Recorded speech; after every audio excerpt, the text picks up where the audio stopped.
Olá, gente, bom dia, boa tarde, boa noite. Sou Yasmin Castro, sou professora de literatura aqui do Cursinho Solidário e hoje nós vamos falar de modernismo, mas o contexto do modernismo, trazendo um pouquinho de vanguardas europeias e a análise do livro O Marinheiro, do Fernando Pessoa, lista obrigatória da Conveste. Antes, alguns avisos, aqui tem o meu e-mail, caso vocês tenham alguma dúvida, queiram falar diretamente comigo, pode colocar também aqui na legenda desse vídeo ou me mandar no e-mail do cursinho, não tem problema. Vou deixar na descrição o link do Google Drive com material didático, onde vocês podem, enfim, ter uma noção maior de algumas referências que eu coloco aqui e darem uma olhadinha em alguns textos que eu deixo disponíveis lá também. Vamos lá então, deixa eu abrir os slides. Antes eu queria ler um texto para vocês, do Fernando Pessoa. É uma nota que ele coloca no começo do livro Mensagem, e aí eu vou ler uns pedacinhos para vocês, tá bom? O entendimento dos símbolos e dos rituais simbólicos exige do intérprete que possua 5 qualidades ou condições. A primeira é a simpatia. Tem o intérprete que sentir simpatia pelo símbolo que se propõe a interpretar. A segunda é a intuição, espécie de entendimento com que se sente o que está além do símbolo, sem que se veja. A terceira é a inteligência. A inteligência analisa, decompõe e reconstrói em outro nível o símbolo. Tem, porém, que fazê-lo depois, que, no fundo, é tudo mesmo. Então, a inteligência discursiva que naturalmente se tornará analógica e o símbolo poderá ser interpretado. A quarta é a compreensão, o conhecimento de outras matérias que permitam que o símbolo seja iluminado por várias luzes, relacionado com vários outros símbolos. Assim, certos símbolos não podem ser bem entendidos se não houver antes, ou no mesmo tempo, o entendimento de símbolos diferentes. A quinta é a menos definível. Direi talvez, falando a uns, que é a graça, falando a outros, que é a mão do superior e côgnito, falando a terceiros, que é o conhecimento e a conversação do santo anjo da guarda, entendendo cada uma dessas coisas que são a mesma maneira como se entendem aquelas que delas usam, falando ou escrevendo. Começar então. Aula passada, o Guilherme trouxe para vocês um pouquinho do contexto histórico do naturalismo no Brasil e como que isso se derivou de um movimento de urbanização que estava acontecendo na França. Hoje eu quero voltar um pouquinho para essa movimentação na Europa, como é que se dão as artes europeias nesse contexto e por que isso vai influenciar o modernismo no Brasil. Eu queria muito separar uma aula só para falar de vanguardas europeias, porque é importante e é provavelmente a parte de arte que mais cai no Enem. Como a gente não tem aula de arte aqui no cursinho, eu acho importante que isso fique para linguagens também. Então eu vou tentar trazer bastante de imagens aqui para falar de vanguardas europeias, para vocês não ficarem perdidos nessa, tá bom? A primeira coisa, então, é quais são essas vanguardas? Nós estamos em 5, o futurismo, o expressionismo, o dadaísmo, o cubismo e o surrealismo. O termo vanguarda vem do francês avant-garde e significa o movimento artístico que marcha na frente, anunciando a criação de um novo tipo de arte. Essa denominação tem também uma significação militar, a tropa que marcha na dianteira para atacar primeiro, que demonstra o caráter combativo das vanguardas, dispostos a lutar agressivamente em prol da abertura de novos caminhos artísticos. Eu acho esse trecho bem autoexplicativo, né? Realmente, as vanguardas europeias, elas vêm para romper com o que se tinha de arte até então e vai ser algo completamente diferente do que a gente está vendo até aqui. E isso vai se desdobrar em diversas artes, não só na literatura, mas em artes visuais, em arquitetura, enfim. Vai ser todo o berço do modernismo aqui no Brasil e no mundo inteiro são essas vanguardas europeias. Contexto histórico, então. O termo vanguarda, como vocês viram, também tem um contexto militar, mas ele tem sido usado desde a Revolução Francesa para mostrar representações políticas. Ele representava os militantes tanto de extrema direita quanto os militantes de extrema esquerda, ambos eram vanguardistas. Mas a associação estética, ela começa no cenário pós-revolucionário. Então, depois da Revolução, quando a gente quer ter uma nação com uma vontade de reconstrução social e artística, a gente associa esse termo vanguarda como esse processo de reconstituição. Eu vou falar um pouquinho de cada do contexto histórico de cada uma das vanguardas, porque tem como definir isso bem direitinho, mas o marco central de todas elas é a Primeira Guerra Mundial. Então vou falar de algumas que vêm antes da Primeira Guerra Mundial, outras que vêm depois, mas todas elas vão seguir essa mesma lógica, elas vão envolver esse momento histórico grandioso, tá bom? Vamos lá então. Futurismo é considerado o primeiro movimento de vanguarda europeia. E é um ótimo exemplo de como esses movimentos eles não se restringem só à área estética. Vou falar um pouquinho disso depois. O futurismo é caracterizado por uma busca da construção do futuro. Aqui, trata-se não somente de romper com o passado, mas com o próprio presente, do qual é preciso fazer tábua rasa do passado se não se quiser ser superado, antes mesmo de começar a produzir.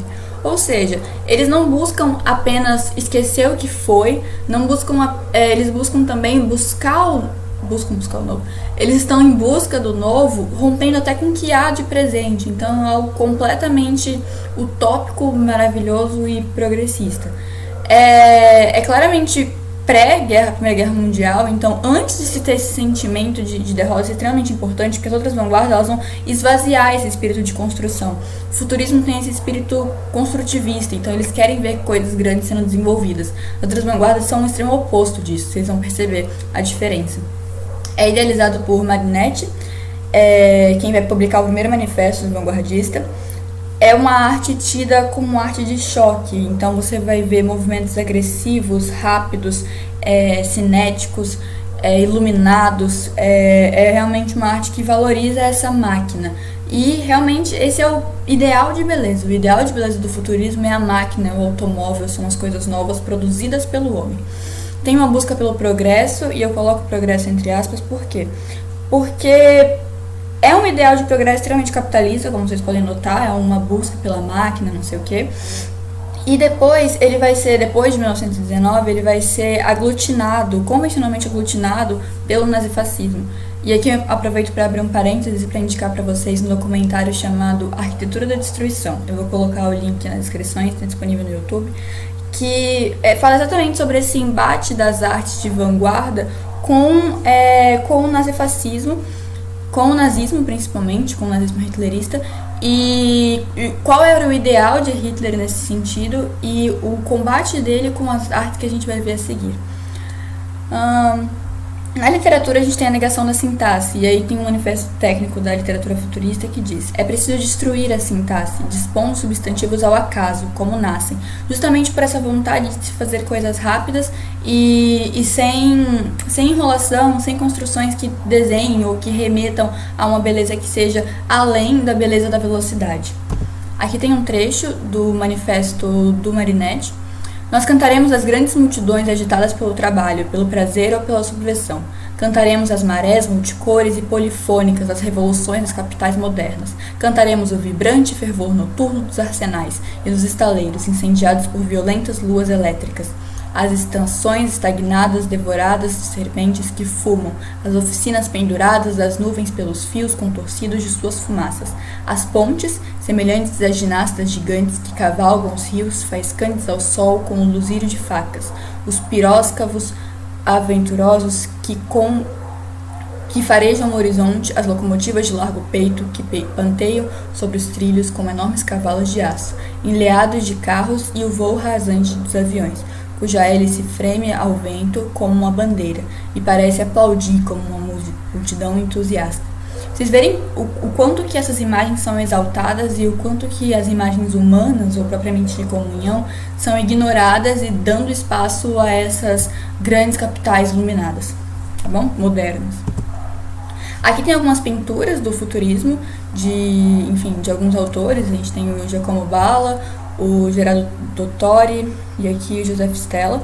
Vocês conseguem ver essas linhas sendo usadas justamente para se demonstrar coisas grandiosas, coisas rápidas. É muito interessante como a tinta ela faz esse movimento de velocidade, né? E aí vocês conseguem, são imagens que nos remetem a grandes capitais. O dadaísmo, ele se dá como consequência da Primeira Guerra Mundial, então a gente vai ter essa arte que tenta aproveitar os destroços, aproveitar os restos dessa guerra e que rompe completamente com a noção de futuro que a gente tinha no futurismo. Então já não tem mais expectativa, já não tem mais esperança, é toda essa noção de que a guerra destruiu, a guerra nos destruiu, então a gente vai pegar esses restos e mostrar que até os restos são arte porque nós somos feitos de resto. É um movimento de vanguarda mais radical que a gente vai notar. É negacionista, ela tenta romper com o bom senso, com o sereno, tenta repudiar todas as normas vigentes e subverter até mesmo o conceito de normal, de norma. Tem como precursor o Tristan Tzara, apesar de quem ter feito o primeiro manifesto ser o Ball. Eu vou ler até um pedacinho para vocês. Mas o Tzara, ele fala algo muito interessante, que é: Dada não significa nada. Então, o dadaísmo, até mesmo no próprio nome, já diz que é um movimento de esvaziamento. Dada não é nada, então nós não somos nada e estamos fazendo nada, e isso é incrível. É um movimento claramente de contracultura e de anti-arte, apesar de ser um movimento artístico. E, enfim, esse é um conceito tanto quanto complicado da gente discutir, mas se vocês tiverem curiosidades sobre, a gente pode falar disso também, porque é muito importante entender como essas coisas funcionam. Eu tô correndo mesmo com as vanguardas, eu quero muito aprofundar com vocês como que elas são vistas na arte moderna e até o tropicalismo brasileiro. Então, se ficar muito corrido, não se preocupem que eu vou voltar com isso também. Mas se tiverem alguma dúvida muito específica, vocês podem me mandar mensagem. Aqui. Uma palavra internacional. Apenas uma palavra, e uma palavra como movimento. É simplesmente bestial, ao fazer dela uma tendência da arte. É claro que vamos arranjar complicações. Psicologia Dada, literatura Dada, burguesia Dada e voz, excelentíssimo poeta que sempre poetasses com palavras, mas nunca palavra propriamente dita. Guerra Mundial Dada, que nunca mais acaba, Revolução Dada, que nunca mais começa, Dada voz, amigos e também poetas, queridíssimos evangelistas, Dada Tzara, Dada Hausbeck, Dada Mandada, Dada Alem Dada, Dada Rue, Dada Tzá.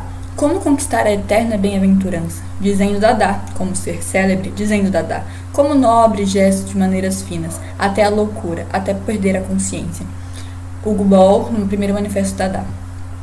É muito legal, né, gente? Parece que a gente tá, enfim, nos reduzindo a bestas, né? Nos reduzindo a bebês, falando Dada. Acho que é mais ou menos essa noção do dadaísmo, de estar no vazio e estar no mais bobo, tonto e humano possível. Aqui tem algumas imagens, então a gente tem a fonte do Champ, que eu acho que é a obra de arte mais irônica possível, porque a gente tem só um mictório virado de cabeça para baixo, assinado e falando: olha, isso aqui é uma fonte, como se nós bebêssemos do vaso sanitário. Aqui tem algumas obras do Haussmann também, A Cabeça Mecânica, O Espírito do Nosso Tempo, que é feita de restos. E essa colagem, que é mais ou menos como é feita a literatura também. A literatura Dada, ela é feita com recortes de revistas coladas, e a gente tem poesia. Surrealismo é desenvolvido no período entre guerras. Ele é um desdobramento do dadaísmo, porque ele está mostrando coisas, um desdobramento sutil do dadaísmo, mostrando coisas que tinham lá, como, por exemplo, ser uma arte de protesto, a gente ter essa questão do improviso na linguagem, de fazer as coisas conforme elas estão rolando ali. Porém, tem coisas que vão um pouquinho além, ou coisas que são tanto quanto diferentes. A relação direta da arte com o inconsciente é uma dessas coisas. Então, o surrealismo, ele valoriza o sonho, a loucura, a alucinação. Ele é um movimento muito ligado com a psicanálise de Freud. Então, são coisas que são desenvolvidas lá e que são exacerbadas como obra de arte. Eles têm a busca da linguagem automática, que é essa tentativa de passar diretamente o que está no cérebro para o papel ou para a fala, enfim. E isso é um debate enorme até hoje, de tentar entender até que ponto a arte consegue reproduzir ou exprimir o inconsciente do artista. Eu queria indicar para vocês os filmes do Luis Brunel. Ele é um cineasta mexicano espanhol, enfim, ele nasceu em um lugar e foi naturalizado em outro, não sei qual dos dois, mas que é muito bom. Mas ele era muito ligado ao Salvador Dalí, que é um grande artista surrealista, e aí ele produziu filmes exemplares para entender essa manifestação no audiovisual, e é muito bom, gente, a gente poder, enfim, falar de muitos filmes a partir de agora, porque a gente tem esse desenvolvimento do cinema, então vocês conseguem ver essas coisas, e eu vou indicar um monte de documentários, porque eu gosto bastante mesmo, e eu acho muito exemplar. Aqui. Ela se baseia no fato de que os elementos dos sonhos não oferecem para a psicanálise interesse em si mesmos, mas em um contexto em que é constituído ao mesmo tempo pelas circunstâncias da vida e pelas associações que o paciente fará a respeito deles. O surrealismo, ao contrário, corta, isola esses elementos do processo de sua produção e de sua interpretação e os dá a ler ou a ver tais como se apresentam. Então aqui a gente mostra esse embate entre surrealismo e psicanálise, como que na psicanálise a gente interpreta as coisas que estão acontecendo. O surrealismo pega só os sonhos, pega só o inconsciente, a loucura e fala, tá, a gente vai colocar isso numa obra de arte, então essa é a diferença básica, porém eles estão extremamente ligados. O surrealismo bebe muito da fonte da psicanálise, no sentido de ver como essas coisas funcionam na cabeça e tentar reproduzi-las em imagens e em arte. Aqui tem obras do Dalí que são simplesmente sensacionais. Essa daqui é uma das obras favoritas da vida, A Persistência da Memória. Tem essa daqui que é A Tentação de Santo Antônio. Vocês verem que é uma imagem muito, muito de sonho, né? Como as coisas funcionam no sonho. Essa aqui que é Dolorosa, A Face da Guerra. São significações que a cabeça dá e aí ele tenta reproduzir isso em telas, mas assim, de um jeito bem surreal mesmo, sabe? Bem o que aconteceria na nossa cabeça, como nossa cabeça funciona em sonhos. Se vocês tentarem reconstituir os sonhos de vocês vão perceber que não faz sentido algum, e isso que é belíssimo. Cubismo. Cubismo é um movimento que é marcado pelo uso de formas geométricas e a tentativa de se esvaziar das formas perfeitas do ideal de perfeição formal. Ele subverte isso, então a gente tem um questionamento dessa estética de perfeição e demonstra como as formas geométricas, o que há de mais elementar nos signos, nas imagens, no mundo. Ele também rompe com a noção de perspectiva, então a noção que é completamente engrandecida com a arte clássica e é repassada depois do classicismo, renascentismo europeu. Ele rompe com essas noções e começa a pegar uma arte mais geométrica, mais rupestre mesmo. Isso é muito legal, porque é extremamente escultória em 2D. Aqui tem uma imagem muito boa do Picasso que eu acho que demonstra duas coisas muito interessantes. Demonstra como essas vanguardas europeias não são feitas por gente que não sabe o que está fazendo, porque mostra que o Picasso realmente era um cara que estudava, que tinha noção de perspectiva, que tinha noção de como fazer arte normativa, mas que prefere fazer a arte que ele quer fazer, ou que prefere estar lidando com esses movimentos de vanguarda. E mostra também como que funcionaria o cubismo. Aqui a gente tem a representação do touro, essas 11 representações do Picasso, e que saem do touro mais bem desenhado, ou do touro perfeitamente realista, como que seria um touro na nossa visão, e vai até o touro de linhas, o touro básico, o touro elementar. Tem um documentário também muito bom, que é feito pelo Renoir, que grava o Picasso produzindo as suas obras, o Picasso fazendo no seu processo artístico, que eu acho que demonstra um pouquinho do que é esse processo do artista cubista. E é lindo o documentário, tem uma mistura de músicas e telas sendo feitas, então é sensacional. Vou deixar na descrição aqui também, mas se chama Mistério do Picasso, que vai exemplificar bastante isso que a gente está tentando demonstrar para vocês, como funciona a cabeça desse artista. E aqui tem umas obras, a La Demoiselle d'Avignon, que é a obra que inicia o cubismo, e tem umas referências, umas introduções das artes africanas que o Picasso coloca nas obras dele, que é bem legal. Aqui a representação de uma guerra, a Guernica. Então tem esse cenário de morte, esse cenário de destruição. Se vocês pesquisarem no YouTube, tem um vídeo muito legal entrando nessa obra, e aí mostra como que essa perspectiva se dá no Picasso e como que isso é completamente diferente das noções ideais que a gente tem de perspectiva. E essa daqui que eu acho linda, e é incrível como consegue ser sensível mesmo sendo cubista. Então mostra só que a arte de vanguarda não é só combativa, mas ela tenta mexer com o espectador também. Além dessas 4 vanguardas que eu mostrei pra vocês, nós teríamos também o expressionismo, mas eu falei sobre ele numa aula que eu dei sobre simbolismo e parnasianismo, fazendo uma comparação disso com as escolas literárias vigentes na época. Então eu vou deixar na playlist de literatura, vocês podem encontrar, que eu dou mais alguns exemplos e mostro imagens, mais ou menos como eu fiz aqui, tá bom? Então não vou repetir isso hoje.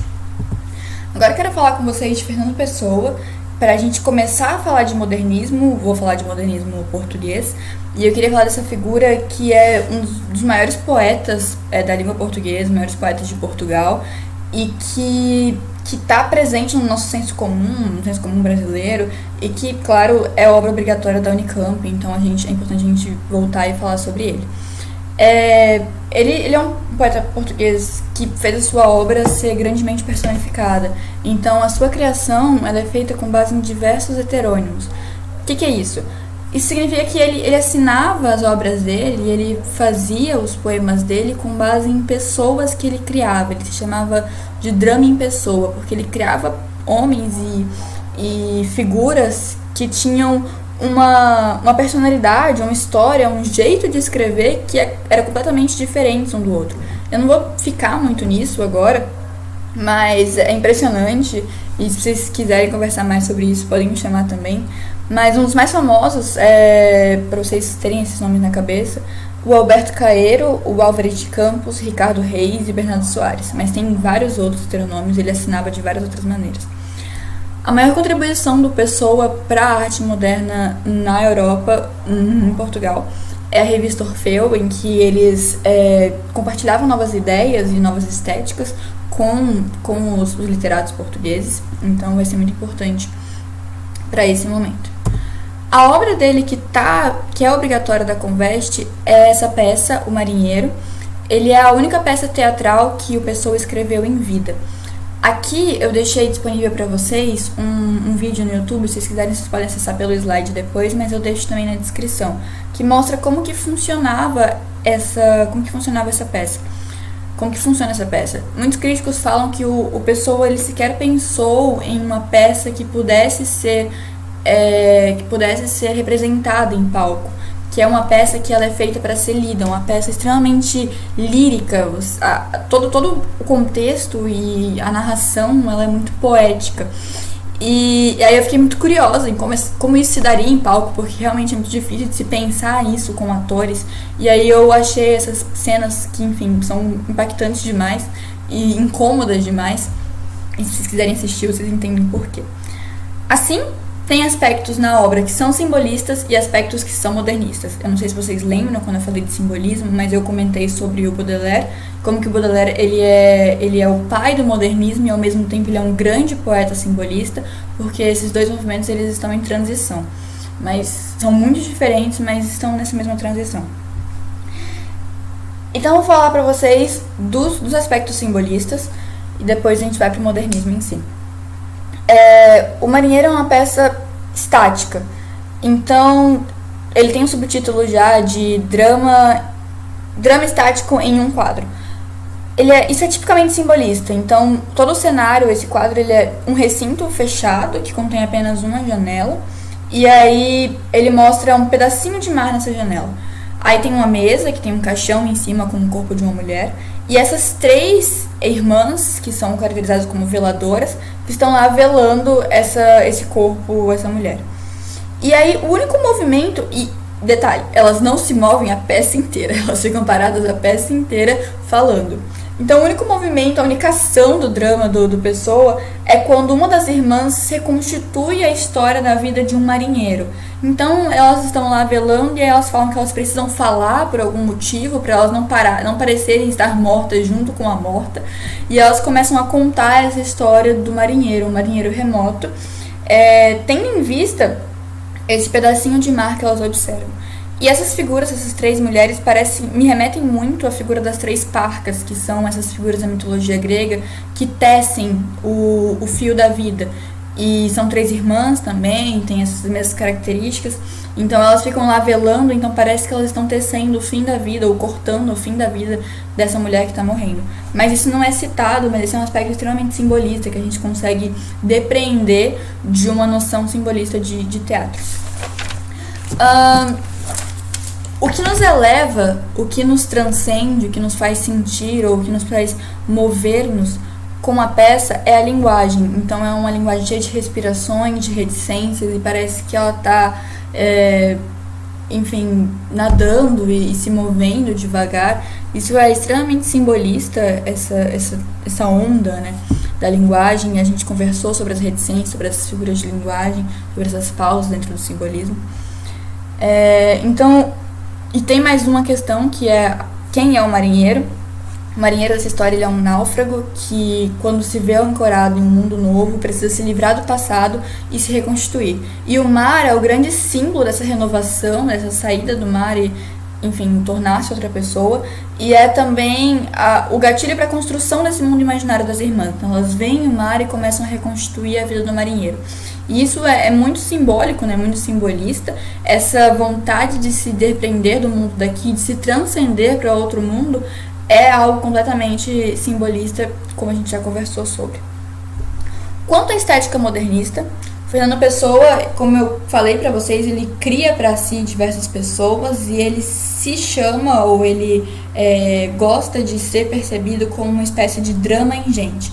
Por quê? Porque tem muitos personagens agindo dentro de uma pessoa só. Nesse sentido, parece que a caracterização da peça é feita como esse drama ingente, né? Alguns momentos que ele quebra a quarta parede e parece que essas irmãs, elas conversam com ou o leitor, ou o espectador, ou até mesmo o poeta, falando que tem mais uma pessoa no quarto, e a gente não tem mais uma pessoa no quarto, são as 3 irmãs e a morte, e elas falam a 5ª pessoa que aqui está, como se tivesse essa ruptura, né? Isso também é extremamente modernista, isso começa com o modernismo, a gente poder quebrar a quarta parede.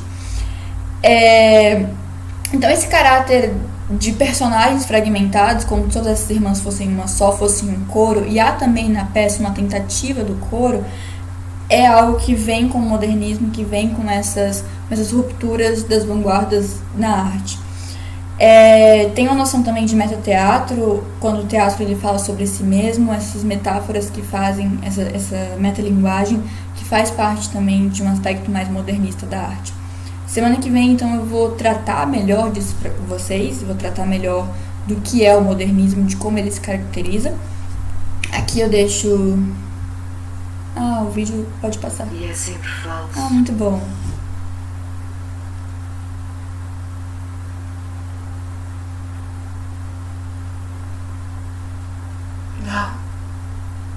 Não falemos disso.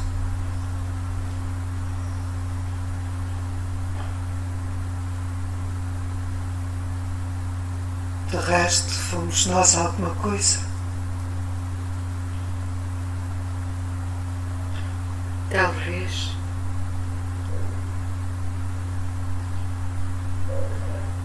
Eu não sei.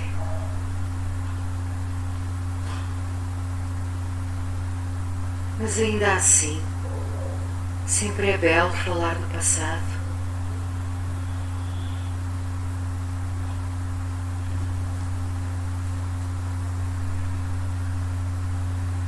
As horas têm caído e nós temos guardado silêncio.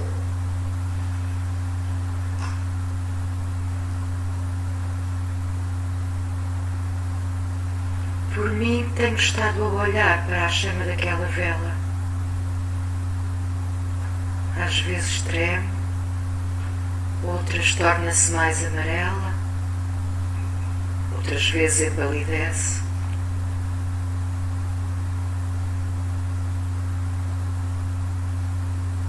Eu não sei porque é que isso se dá.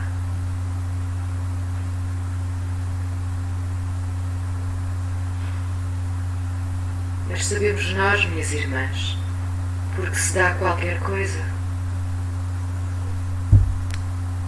Ali tá só um pedacinho, mas enfim, são 4 minutos em que vocês podem ver mais exemplos dessas coisas que eu tô falando. É bem interessante, é bem isso, e apenas isso.